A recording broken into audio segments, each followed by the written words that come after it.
भक्तजनों, माताओं, बहनों, सादर जय श्री कृष्ण। हमारे YouTube चैनल में आप सभी का बहुत बहुत स्वागत है। मैं हूं आपके साथ आचार्य धर्मेंद्र शास्त्री। आज हम आपको अधिक मास पुरुषोत्तम मास के स्नान की कहानी सुनाने जा रहे हैं। जिस प्रकार आप कार्तिक का स्नान करते हैं, माघ माह का स्नान करते हैं, उसी प्रकार जब आप कार्तिक के स्नान के बाद कथा का श्रवण करते हैं, उसी तरह आप जब पुरुषोत्तम मास अधिक मास का स्नान करेंगे तो उसके बाद भी आपको एक कहानी सुनना चाहिए। एक गांव में एक सास और बहू थी, और जब सास ने अपनी बहू से कहा कि कल मैं सुबह जल्दी उठूंगी और अधिक मास का स्नान करूंगी, तब उसकी बहू ने पूछा कि हे माताजी, ये बताइए अधिक मास क्या होता है। तब सास ने कहा कि बहू, जिस महीने सूर्य की संक्रांति नहीं होती है और एक अतिरिक्त माह होता है, उसे अधिक मास या पुरुषोत्तम मास कहा जाता है। और यह महीना स्वयं नारायण का महीना माना जाता है। साक्षात नारायण इस महीने में विराजित रहते हैं। तो बहू ने विचार किया और माताजी से कहा कि हे सासू मां, यदि आप मुझे आज्ञा दे तो मैं भी पुरुषोत्तम मास का स्नान करना चाहती हूँ। तब सासू ने कहा कि बहू, यदि तुम और मैं दोनों ही पुरुषोत्तम मास अधिक मास का स्नान करेंगी तो फिर घर का काम कौन करेगा। लेकिन बहू के मन में एक चिंतन निरंतर उत्पन्न हो रहा था कि जब सासू मां पुरुषोत्तम मास का स्नान कर रही है तो मैं क्यों नहीं करूं। ऐसा विचार करके उसने मन में निश्चय किया, लेकिन सासू मां से छुप करके कैसे वो स्नान कर पाएगी। अब उसकी सासू सुबह जल्दी उठती है और जल्दी उठने के बाद में वह तालाब के किनारे जाती है। तालाब पर जाकर के वहां पर स्नान करती है और स्नान करने के बाद नारायण तारायण संपन्न करती है और उसके बाद घर आती है और वहां पर कुछ भगवान की कथाओं का श्रवण करती है या पठन पाठन करती है।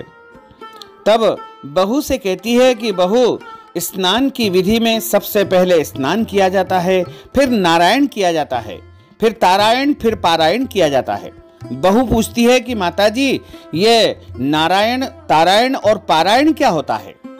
तो बहू को सास उत्तर देती है कि बहू, नारायण का अर्थ होता है सूर्य भगवान यानी सूर्य नारायण को अर्घ्य प्रदान करना।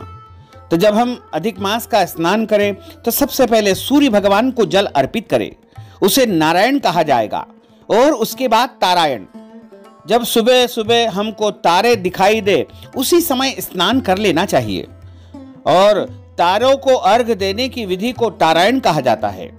और स्नान करने के बाद, पूजन संपन्न करने के बाद जब हम घर पर आकर के भागवत जी का या रामायण जी का पठन पाठन करते हैं, उसे पारायण कहा जाता है। इस प्रकार आपको प्रतिदिन इस विधि को संपन्न करना चाहिए।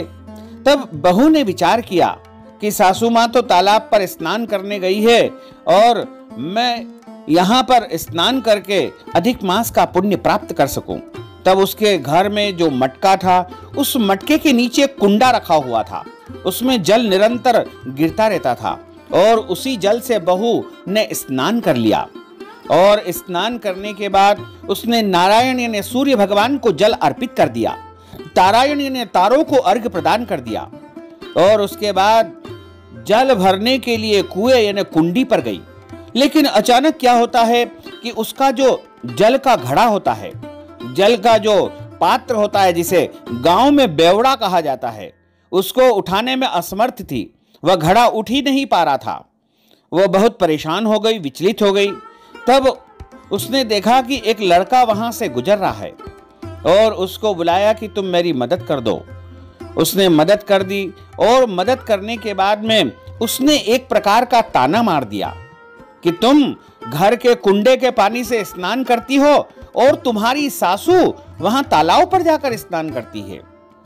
तो बोले, तुमको किसने बताया। बोले, मैं सब जानता हूं। इस प्रकार उसने एक दिन ताना मारा। अगले दिन पुनः जब वो कुंडी पर कुएं पर पानी भरने गई, तब फिर से उस लड़के ने ताना मारा। तब बहू ने पूछा कि तुम कौन हो, तुम्हारा नाम क्या है।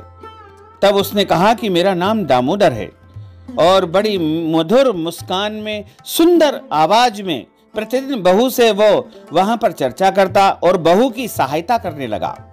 तब स्नान करते करते पूरा अधिक मास व्यतीत होने लगा। जैसे ही अधिक मास की पूर्णता का समय आया और उसकी सास ने कहा कि बहू, कल अधिक मास का अंतिम दिवस है और अंतिम दिन मुझे जोड़ा जिमाना है। चूंकि मैंने पूरा अधिक मास स्नान किया है, इसलिए मैं जोड़ा जिमा करके उनको वस्त्र दान करूंगी, दक्षिणा दान करूंगी। तो मेरे लिए सारी व्यवस्थाएं कर देना। तुम 5 प्रकार के पकवान तैयार करना और जोड़ा जिमाऊंगी, उसकी सारी व्यवस्था समुचित रूप से करना। बहू ने अपनी सास की आज्ञा को मान लिया और कुएं पे जाकर यही चिंता करने लगी। तब दामोदर आया कि बहना, क्या चिंता है, तुम्हारे मन में क्या चल रहा है? ऐसी सुंदर सुमधुर आवाज को सुनकर के उस बहू ने कहा कि भैया क्या बताऊं, मेरी सास ने पुरुषोत्तम मास अधिक मास का स्नान किया और अंतिम दिवस वो जोड़ा जिमा रही है। मैंने भी स्नान किया और मैं भी चाहती हूं कि अधिक मास का मुझे पूरा पुण्य मिले, इसलिए मैं जोड़ा जिमाना चाहती हूं। लेकिन मैं जोड़ा किसको जिमाऊं और कहां पर जिमाऊं और कैसे जिमाऊं, मुझे कुछ समझ नहीं आ रहा है। तब दामोदर ने कहा कि बहना, आप चिंता मत करो। जब आप अपनी सासू मां के लिए जोड़े की सारी व्यवस्था कर देना और आपके घर के आगे के जो स्थान है वहां पर उनको भोजन आप कराओगी, और पीछे जो तुलसी जी का वृंदावन है वहां पर 2 थाली रख करके आप घंटी बजा देना। बस घंटी की आवाज को सुनते ही मैं वहां पर अपने जोड़े के साथ उपस्थित हो जाऊंगा। तब बहू ने कहा कि ऐसा कैसे संभव होगा? तो दामोदर ने कहा कि आप चिंता मत करना, मैं अवश्य ही जोड़ा बन करके आपके घर भोजन करने आऊंगा। तब बहू ने अगले दिन सारी भोजन की व्यवस्था की और अपनी सास का जो जोड़ा था उसके लिए 2 आसन बिछाए, 2 थाली लगाई, सुंदर पकवान बनाए और 5 प्रकार के पकवान का जो है उनको भोग लगाया।